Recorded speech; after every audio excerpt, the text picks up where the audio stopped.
Hey everyone, welcome back to Living Beyond the Invisible, A Walk with Heather, the podcast that sheds light on the realities of living with invisible disabilities. I'm your host Heather, and this week's episode is called The Diagnosis Delay.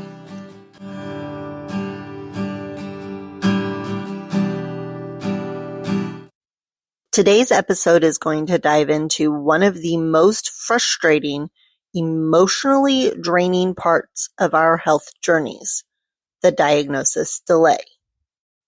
That seemingly endless path of being misunderstood, misdiagnosed, or worse, dismissed altogether, which is what happened to me for years.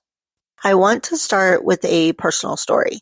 When I first started having symptoms of fibromyalgia, I was told that I was just stressed. I was told that I needed to lose weight, to exercise more, that I was too young to be in that much pain. It took years of pushing, researching, advocating, and honestly breaking down in frustration before I finally heard the words, "I believe you. Let's figure this out." Then it took even longer to hear the words, "You have fibromyalgia." Even after my PCP said she believed me, I had more hoops to jump through, more people to convince that something was wrong. My rheumatologist even said he wasn't sure it was anything other than sleep apnea. Finally, after I went through all of the steps to be treated for and diagnosed with sleep apnea, I was still dealing with fibroflares and symptoms. He finally said, "Okay, it's fibromyalgia." But even then, I'm still not totally convinced that I only have fibromyalgia. I do have some symptoms of what could be lupus, but because I've had cancer, they won't do the test to see if they need to do more tests. So until I can find someone who is willing to believe me, willing to go the extra mile and do those tests, I'm stuck. So I just keep pushing through. And the sad part is, I know I'm not alone. I know there are thousands of others going through the same thing or who have gone through the same thing. So today, we're going to explore why these delays happen, how they affect us, and what we can do about it. We'll also talk about other conditions that often get caught in this diagnostic maze, including lupus, Ehlers-Danlos syndrome, or EDS, and POTS, postural orthostatic tachycardia syndrome. That is a mouthful. Let's start with the big picture. In the United States, people living with invisible illnesses often wait years, sometimes over a decade, for a correct diagnosis. Here are some eye-opening statistics. According to the Ohio State Wexner Medical Center, the average time to receive a fibromyalgia diagnosis is 5 years. The Lupus Foundation of America reports that people with lupus wait an average of 6 years from symptom onset to accurate diagnosis. The Ehlers-Danlos syndrome, for Ehlers-Danlos syndrome, it can take 10 to 12 years and often even longer, especially if you're not in a major city where you have access to specialists. POTS, which primarily affects women under 35, has an average diagnosis delay of 5 years and 11 months, and often requires seeing 7 doctors before it's properly recognized, according to Dysautonomia International. So why does it take so long? What's the holdup? Well, first, many of these illnesses present with symptoms that are vague. They're broad and they overlap with other symptoms. Chronic fatigue, joint pain, dizziness, GI issues, These can all mean so many things in so many different conditions. Second, many of these conditions don't have a definitive test. There's no blood test for fibromyalgia, no quick scan that says, yep, it's EDS. That means diagnosis is often based on ruling out other things, which takes time, persistence, and unfortunately, a lot of self-advocacy. Third, and perhaps most frustratingly, many of us face a bias in the healthcare system. Studies show that women, especially women of color, are more likely to have their symptoms dismissed as psychological, stress-related, or exaggerated. A 2019 article in Health Affairs found that women were more likely to receive sedatives instead of pain medication when they complained of the same symptoms as men. And a 2022 review in the Journal of Internal Medicine confirmed that diagnostic errors are more likely when the patient is female. This isn't just frustrating, it's dangerous, because while we wait to be heard, our health can deteriorate. Let's take a closer look at the conditions I mentioned earlier and how the diagnostic delay affects each of them. We'll start with fibromyalgia. Fibromyalgia affects approximately 4 million U.S. adults, according to the CDC. That's about 2% of the population. It causes widespread musculoskeletal pain, fatigue, sleep disturbances, and cognitive difficulties, what many call fibrofog, which I have regularly. Because there's no lab test for fibromyalgia, many doctors are hesitant to diagnose it. Some don't even believe it's real, despite decades of research. It's a diagnosis of exclusion after everything else is ruled out.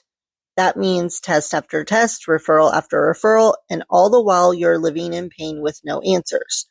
Or they don't know what's wrong with you. They don't want to run a bunch of tests, so they throw the fibromyalgia label on you, which I believe is what has happened with me.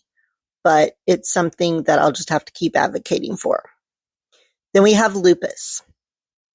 Lupus is an autoimmune disease where the body's immune system attacks healthy tissue. It affects the skin, joints, kidneys, brain, and other organs. Lupus is known as the great imitator because it mimics many other illnesses, including fibromyalgia. A national survey by the Lupus Foundation of America found that 63% of people with lupus were misdiagnosed at least once, and many of those were told they had fibromyalgia, arthritis, or even depression. Ehlers-Danlos syndrome, EDS, let's talk about it. EDS is a group of genetic connective tissue disorders.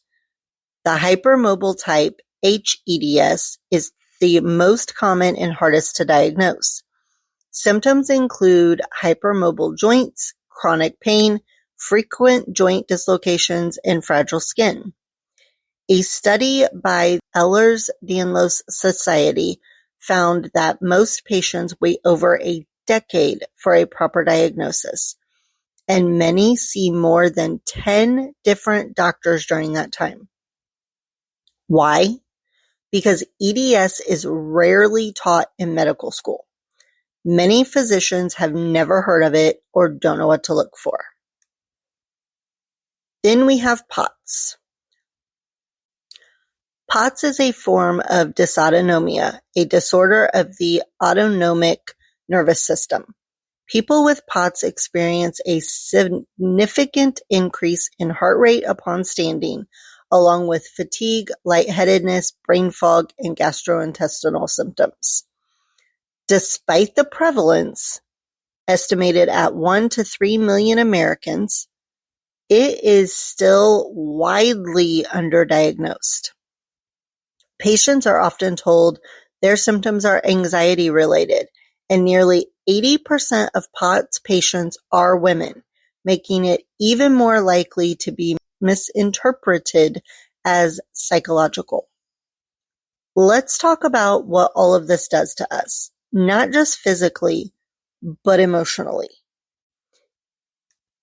When you're in pain every single day and you're told it's all in your head, it chips away at your confidence, your sense of self, your trust in the healthcare system. You start to question yourself. Maybe I am imagining this. Maybe I am being dramatic. I've talked to so many people who said, I stopped seeking help, I gave up. I couldn't take another doctor brushing me off. This delay in diagnosis doesn't just delay treatment, it delays validation. It delays the ability to access disability benefits, appropriate medications, workplace accommodations, and emotional support. And the physical consequences, they're real. Untreated lupus can cause irreversible organ damage. EDS patients without proper physical therapy can suffer life-altering injuries. People with undiagnosed POTS are often accused of being lazy or anxious, when in reality, standing up could cause them to faint.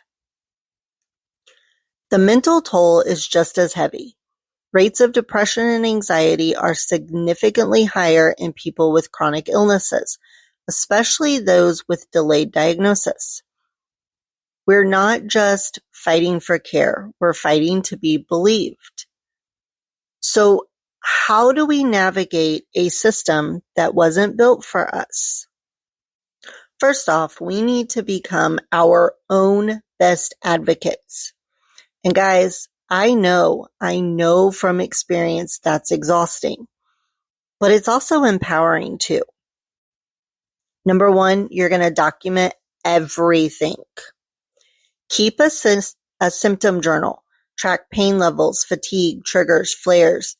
Write down what you eat, how you sleep, when you exercise, and bring this with you to every appointment. Number two, speak up. If you feel unheard, say so. If a doctor isn't taking you seriously, it's okay to look for another one. You deserve someone who listens. And I'm taking my own advice on this as well, and I'll talk about that in a second. Number three, seek second or third opinions. I know that takes time and money, but if your gut says something is wrong, trust it.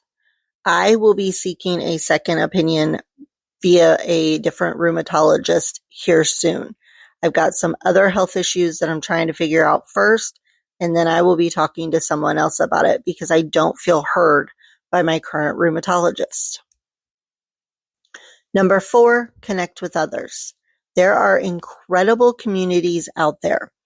The Ehlers-Danlos Society, Dysautonomia International, the Lupus Foundation of America, and groups for fibromyalgia on Facebook and Reddit.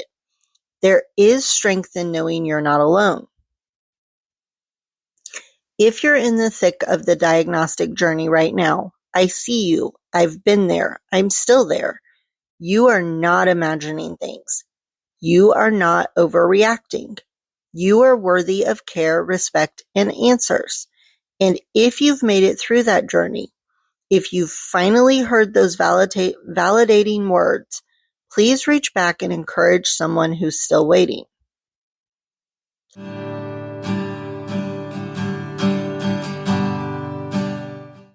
Thank you so much for joining me today on Living Beyond the Invisible, A Walk with Heather.